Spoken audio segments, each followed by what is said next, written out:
ছোট ছোট জিনিসের মধ্যে যখন কিছু পাই তখন কত আনন্দ, তাই না?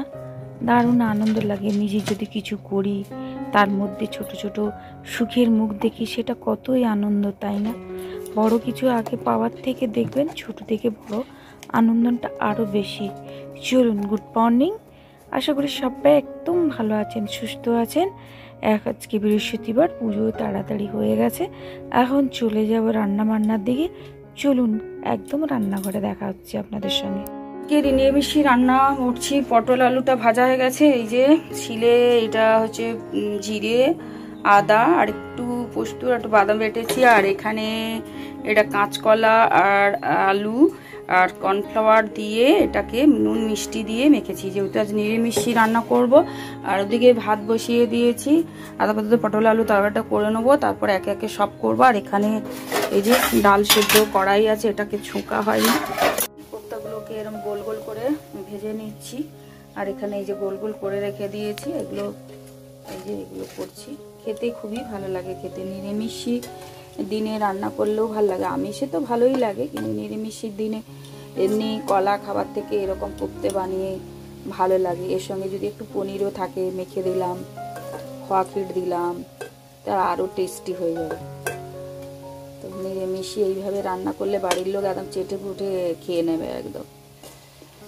চলুন এগুলো ভেজে নিই। আর এদিকে এই যে পটলের তরকারি চলছে, কষা পটল আলুর তরকারি করবো। আর ডাল আছে, কোপ্তে আছে, ব্যাস এটা দিলেই আমাদের খাওয়া দাওয়া হয়ে যাবে। আর রান্না বান্না করে সেরে তারপরে রান্নাঘরটা পরিষ্কার করে মোটামুটি কিছু হচ্ছে। কোপ্তে রান্না কমপ্লিট। এবার নামাবো, সব কিছু ধোয়া বাসন ধোবো, তারপর সব কাজ শেষ। এই যে কাঁচকলার কোপ্তা আর এই যে পটল আলুর তরকারি, এই হচ্ছে আজকে রান্না বান্না। খাওয়া দাওয়া সেরে চলে এলাম। অনেক জামা কাপড় ধুয়েছিলাম, অনেক শাড়ি পরে, মেয়ের ফাংশন ছিল, অনেক কিছুতে বের করে রেখে দিয়েছিলাম। সব ধোয়া করে পাট করে একদম আলমারিতে গুছিয়ে নিচ্ছি, নালে আবার কবে করব। আর প্রায় তো এখন দেখছেন বৃষ্টি তো লেগেই আছে, মেঘ সাজছে, একদম ঝিমঝিম করে রাত্রে বৃষ্টি পড়ছে। তাই কিছু কিছু করে গুছিয়ে নিচ্ছি, নিয়ে একদম আলমারির মধ্যে ঢুকিয়ে নেবো। তারপর সন্ধে টন্ধে দেবো, তারপর অনেক কাজ আছে। চলুন, কালকে সকালবেলা আমার বান্ধবীর বাড়িতে নেমন্তন্ন আছে, তো কাল সকালবেলা যখন বেরোবো একদম দেখা হবে। আর আপাতত আলমারিগুলো গুছিয়ে নিয়ে আর অন্যান্য অনেক কাজ আছে। চলুন পরের দিন আপনাদের সঙ্গে দেখা হচ্ছে। এখন গুড মর্নিং বন্ধুরা, চলে এলাম একদম সকালবেলা। সকাল বলবো না, এখন প্রায় বাজতে যায় 1:45। এখন বেরিয়ে পড়েছি, সঙ্গে নিয়েছি একদম ব্যাগ আছে। বান্ধবীর বাড়িতে ভোগ 3 দিন ধরে পুজো হচ্ছিল, ডাকছিল, যাইনি। এই যে সব কৌটো নিয়ে নিয়েছি, ছেলের আর মেয়ের। নিয়ে যেতে বললো যে আমি বলি ওরা খাবে না, আনবে না, মানে আনবেই, বড় দিক দিয়ে যাবে। আমি এই যে রেডি হয়ে পড়েছি, গুটি গুটি পাই রেডি হয়ে যাই, যাওয়া শুরু করে দিই। প্রায় 1টা বাজে। বৃষ্টিটা তো চলছেই, কারণ আমার আবার কাজ আছে। চলুন বেরোই। ছাতা দে, ছাতা।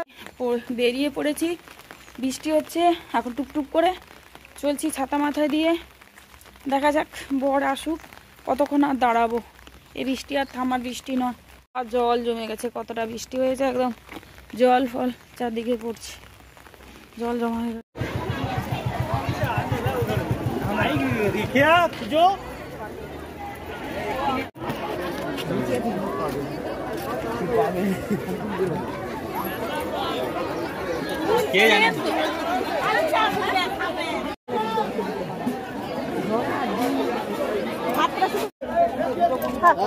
গেল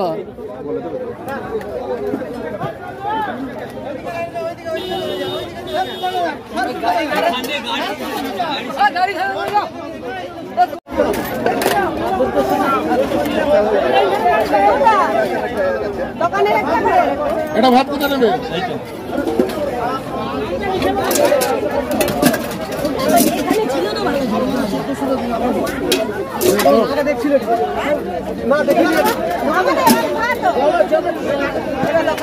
হাত ধরা নাকি রে, মুড়ি খেছু।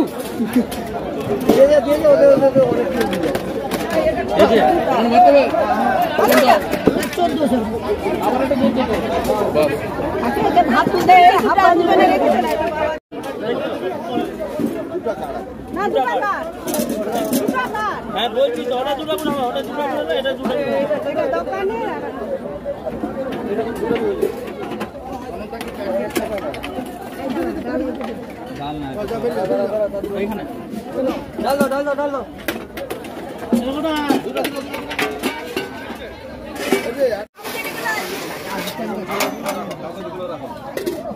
বাবুকে বলে দাও যে নিয়ে আসছি না দাও কমপ্লিট কেডলি বলে দাও কমপ্লিট তো ঠিক আছে চুপ আর পুরো না চুপ করে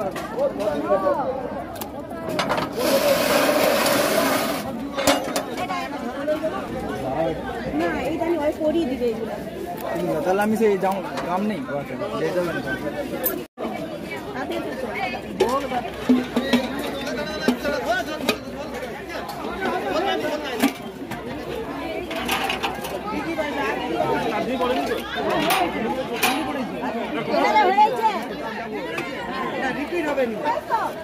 যদি সব পেয়ে যাও আরে ভোট দিতে পারে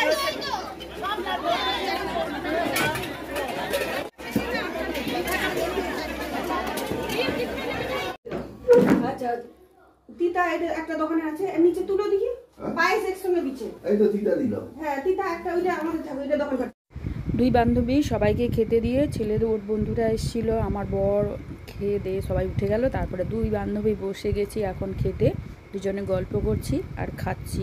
চলুন খাওয়া দাওয়া সেরে নেই। মিষ্টি লো বাড়ির টালি এলো আর ফিজা আমাদের আর মিষ্টি আছে বাবা, আমি এত খাবো নাকি বাবা দু। বান্ধবীদের ওখান থেকে বেরিয়ে এসে আবার বেরিয়ে শাড়ি চেঞ্জ করে চলে এলাম চিরঞ্জিপুরে ব্লাউজ কাটাতে। অনেকগুলো শাড়ি, আর তোমার শাড়ি নেই? আমার একটু শাড়ি আনতে, একটা শাড়ি আনতে, জামা, এই জানা চুড়িদার আমার মেয়ে। অনেকগুলো সাদাতে শাড়ি পেয়েছে। আর কটা কটা পেয়েছিস? আছে অনেকগুলো এখন এখন তাদের শাড়ি। তাহলে তো ভালো, অনেকগুলো শাড়ি কটা হলো? আমাদের কি আমাদের মিষ্টি দেখলেন বান্ধবীর বাড়িতে ওই যে গ্রামে মন্দিরে পুজো বসে না, গ্রামে গ্রামে পুজো ভোগ হচ্ছে। যেমন রবিবার দিন আমার ভাইঝির মানে আগের দিন ভাইঝির বাড়িতে ছিল, যেতে পারিনি। যেমন এই রবিবার আছে আমার বৌদির কাছে ভোগ খেতে, এরকম গ্রামে গ্রামে ভোগ পুজো এই সময় হয় না। তো যে বান্ধবীর ঘরে গিয়েছিলাম তাদের ঘরেও 2-3 দিন আগে আরেক জায়গায় পুজো হয়েছিল, নেমন্তন্ন ছিল, যেতে পারিনি। তো তাই সকালবেলা আজকে গেলাম। কিরম লাইন ধরে যে ভোগ দেওয়া, এটা বোধহয় আমি খুব কম দেখেছি। মানে বাপের বাড়িতে না কোথায় খুব ছোট দেখেছি, কিন্তু ওখানে গিয়ে বৌদিদের ওখানে মানে আমার যে বান্ধবীর বাড়িতে ওখানে প্রচণ্ড ধরনের বৃষ্টি হচ্ছিল। আর সারাদিন সবাই তো জানেন এত বৃষ্টি, তো বৃষ্টিতে সব ভিজে গেছে, তাই লাইন ধরে সবাই ভোগ দিচ্ছে। আমিও বান্ধবীর সঙ্গে ছাতাতে গিয়ে দাঁড়ালাম, ভোগ দিচ্ছে, দাঁড়িয়ে দাঁড়িয়ে দেখছিলাম। আমার তো সেই সৌভাগ্য হয়ে ওঠেনি। শ্বশুরবাড়ি কখন পুজোই হয়ে গেছে, ভোগও শেষ। মানে যা আমার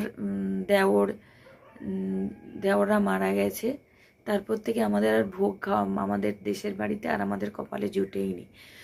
কখনো সব ভোগ হয়ে যাচ্ছে, কখন পূজা হয়ে যাচ্ছে।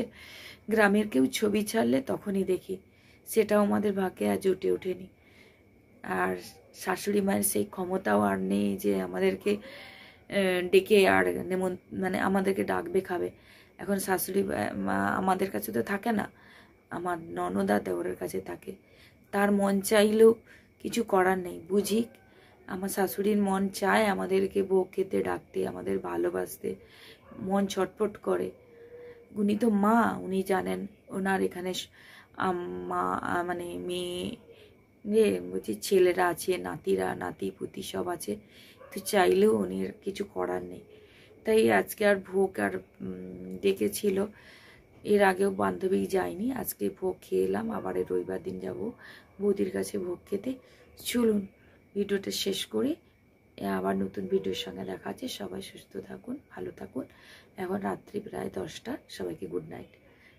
নতুন ভিডিওর সঙ্গে সবার সঙ্গে দেখা হচ্ছে।